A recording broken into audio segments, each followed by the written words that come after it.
to the winds of fad and fashion. They don't usually soar in popularity or plunge in ignominy. They are here today and here tomorrow, steadily elevating those around them with kindness and wisdom. Over the past decade, I've coached many leaders, from starry-eyed entrepreneurs to button-down corporate types, from savvy business owners to burned-out pastors, and all sorts in between. Each juggles talent and passion. Each navigates setbacks and celebrates wins. Coaching is a great job, and I love watching people become the best version of themselves. Here's the thing. Almost no one hires me for character formation or spiritual growth. People hire me to achieve something that has dollars attached to it, starting a company, writing a book, training a work group, or coaching a key performer.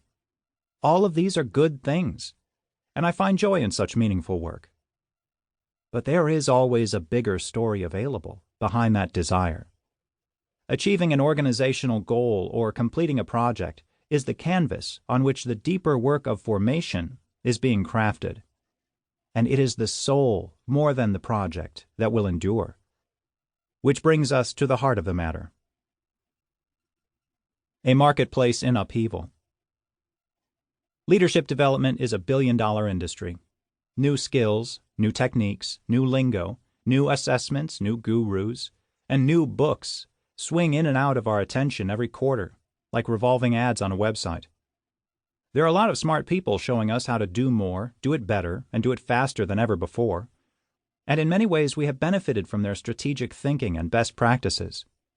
Time management, organizational theory, and marketplace scrutiny have made most of us better at what we do. The axiom goes, work smarter, not harder. But for every leader I know who is absorbing all the smarts coming at us so furiously, I see a leader who is indeed working harder.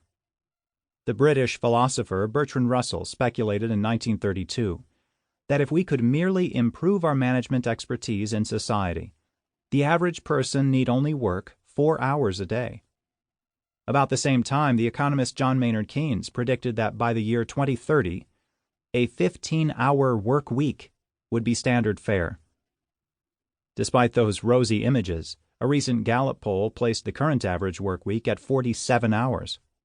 And most leaders I know would scoff at such a low number. How does such a busy world allow for so lofty a concept as gravitas? Seriously, who has the time? But lack of time for gravitas is killing us. Leaders are burning out and flaming out at an epic rate. The opposite of gravitas surrounds us and blares from every media channel.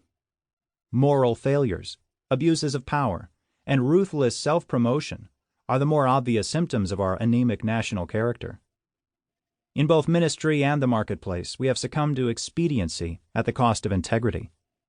Where's the rootedness? Where's the humility? We discuss the public falls with dismay and grieve the more private, personal falls. And mostly, we ignore the quieter alternative to burnout and flame out, numbing out. How many leaders have exchanged their passion for disillusionment and slid softly into autopilot? We must draw the connection between symptoms and the root cause. The cause is a lack of roots. Truly, our culture channels a storm that is uprooting many. Consider a client of mine. Vince is the president of a small telecom company that, at $25 million in gross profits, is modest within its industry.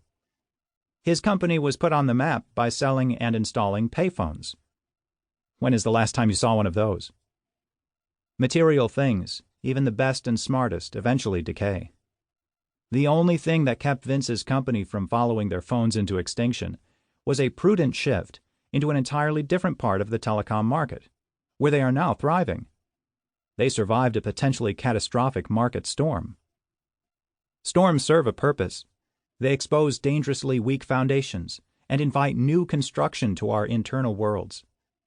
The greater the external pressure on our lives and leadership, the more God whispers to us in those rare still moments. Step off the gerbil wheel.